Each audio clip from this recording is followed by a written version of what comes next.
பிரியமான இறைவர்களே, இறை வார்த்தை யோவான் செய்தி 6வது அதிகாரம் 52 வருகிற இறை வார்த்தையில இயேசு வாழ்ந்த காலகட்டத்துல அவருடைய செயல்பாடுகள்லாம் கண்டு, அவருடைய செயல்கள் எல்லாம் கண்டு சில பேர் அவரை விட்டு போகவும் ஆரம்பிக்கிறார்.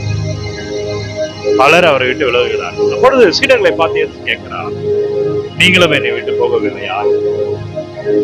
கூட பாருங்க, நிறைய பேரு திருச்சபைக்கு வருவாங்க, கோயிலுக்கு வருவாங்க, ஆனா நடக்கல அப்படின்னு உடனே தள்ளி போகுதுன்னு உடனே அவர் விட்டு விலகி போயிடும். சொல்றாரு, உன்னை பார்த்து நீ என்னை விட்டு போக முடியா? நிறைய பேர் போயிட்டு இருக்காங்க, நிறைய பேர் வர்றது கிடையாது. ஆர்வமா ஒரு ஜெப டீம் தொடங்குவாங்க, ஆனா அது சொல்றது நடைபெறாது. சாத்தான் உள்ள வந்துருவாங்க. அப்படி கேட்கிறார், நீ என்னை விட்டு போய்விடுவாயா? அப்ப பேதுரு ரொம்ப அழகான வார்த்தை சொல்றான், யாரிடம் செல்வோம் இறைவா? எனக்கு நற்செய்தி, யாரிடம் செல்வோம் இறைவா? வாழ்வதரும் வார்த்தைகள் உம்மிடம் தானே உள்ளன. திருச்சபையினுடைய தலைவர் அதான். அதனால்தான் அதாவது ஆண்டவர் அவர் தலைவராக ஏற்படுத்தார். மகத்துவமான வார்த்தையை பாருங்க, யாரிடம் சொல்லுவோம் ஆண்டவரே? வாழ்வதரும் வார்த்தைகளை நீங்க தானே வச்சிருக்கீங்க, நான் வேற யார்கிட்ட போக முடியும்? இயேசுவே யாரிடம் சொல்ல முடியாது.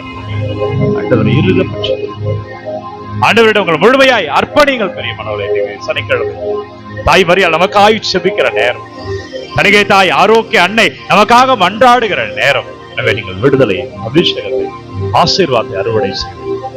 பிரியமானவர்கள், இந்த உலகத்துல இருக்கிற பொழுது ஆண்டவரோடு இருக்கிறோமா என்று பார்த்துக்கொள்ள. இந்த உலகம் என்ன தரும் என்றால், இந்த உலகம் ஒன்றுக்கும் உதவாது. இறையில சொல்லுகிறார், ஒன்றுக்கும் உதவாது, எல்லாம் தரமா இருக்கும், கடைசியில ஒண்ணுமே இல்லாத மாதிரி வெறுமைதான் பார்க்கும். ஆனால் இந்த ஆன்மீகத்துல இருக்கிற பொழுது இந்த ஆன்மீகம் என்னவென்றால், ஆண்டவர் வாழ்வு தருகிறார். ரோமேயர் புத்தகம் 8:13. அவர் வாழ்க்கை தருகிறார். அந்த ஆவியானவர் உங்களை தூண்டி எழுப்பார், நீங்கள் வாழ்வீர்கள். நாளை இந்த இறைவார்த்தையை தியானிச்சு ரோமேயர் 8:13.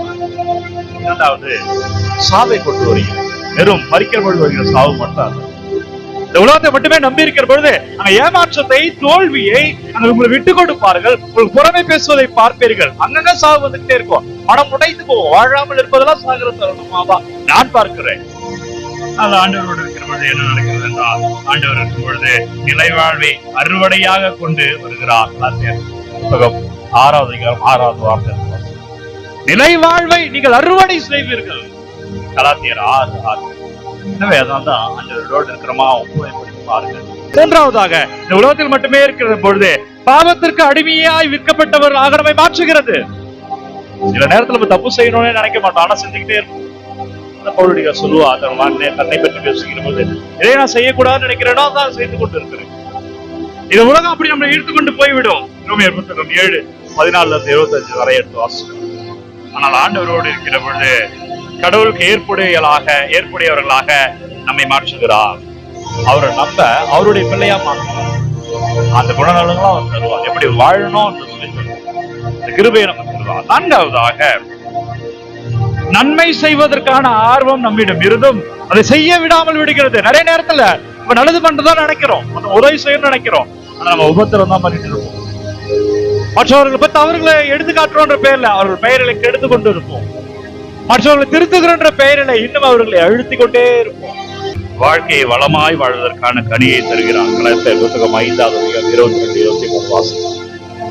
வாழ்க்கைக்கான கனியை அவர் தருகிறார். எனவே இந்த உலகத்தில வாழ்கிற பொழுது நம்ம ஆண்டவரோடு தினந்தோறும் ஆராதனை நினைவுபடுத்திக் கொள்வதற்காக தான் இந்த ஆராதனை. ஆண்டவர் இரு அது மட்டும் தான் சொல்லுவேன். வேற எது பெரிய இறை எல்லாம் இந்த ஆராதனை நான் சொல்வது கிடையாது. ஆண்டவரோடு இரு என்றால் ஆண்டவரோடு இருக்கிறது அவ்வளவு முக்கியமானது. அந்த கிருபை எப்படி வாழணும், எப்படி பேசணும், எப்படி செய்யணும், அதெல்லாம் அந்த ஜெபத்துல மட்டுமே கிடைக்கும். எனவே உங்களை முழுமையா அர்ப்பணி. மாதா பிதா செஞ்சாங்க. கடவுள் இறுதி வரை கடவுளோடு இருந்தார்கள். விண்ணக ராணியா இருக்கிறாங்க. அம்மாவுடைய நாள் சனிக்கிழமை. அன்னை வணக்க தாயே வணக்கம் என்று சொல்லி அன்னையை வணங்குகிற அற்புதமான நாளிலே அன்னையை பின்பற்றி நாம் ஆண்டவரோடு இருப்போம்.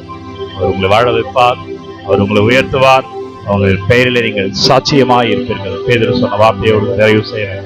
யாரிடம் செல்வோம் இறைவா? வாழ்வதரும் வார்த்தைகள் நம்மிடம் தானே உள்ளன.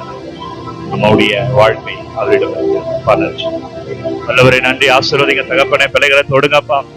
பிள்ளைகள் தேவைகள் எல்லாம் நீங்க சந்திங்க ஆண்டவரே. பிள்ளைகள் அபிஷேகத்தை ஆசீர்வாதத்தை காணும்படியா வல்லமையான இருக்கிறவிலே சாட்சியமான இருக்கும்படியா தொடுவார் அப்பா. உங்களை ஆசீர்வதிப்பார். இயேசு கிறிஸ்துவின் பெயரில் வல்லமையான இறைவன் உங்களை நிறைவாய் ஆசீர்வதிப்பார். அப்பா, என்னவெல்லாம் பிள்ளைகளுக்கு மட்டும் அனுப்புறாங்க வேண்டுதல்கள் எல்லாம் பார்த்து வைக்கிற நீங்க தொடங்க வழிநடத்துங்க, ஆசீர்வதிங்க.